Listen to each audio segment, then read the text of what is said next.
Weaving his way through a sea of humanity, Thomas Edison, a fresh-faced former telegraph operator, stepped off a packed ferry at the Manhattan docks.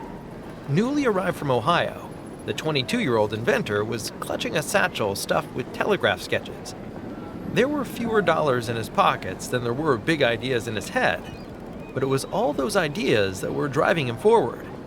Eyes wide and awestruck, he took in all of the sights and sounds of the bustling metropolis that was New York City, the very heart of American commerce and innovation. It was a modern, thriving city where what was possible was being redefined on a seemingly daily basis.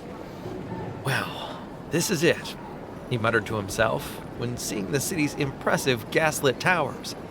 "I've finally arrived where I need to be."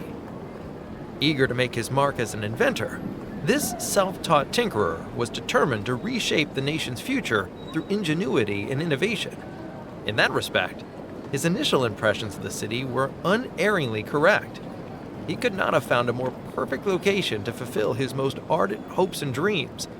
There was no other place in the world that held more promise than New York. It was a place where talent and grit could propel anyone to greatness.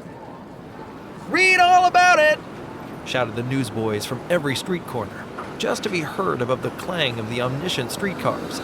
"The Transcontinental Railroad opens! You can now travel from the east to the west coast directly!" Filled with optimism and an ardent belief in America's unlimited opportunities, Thomas wanted to do nothing more than conquer the ever-changing realm of invention.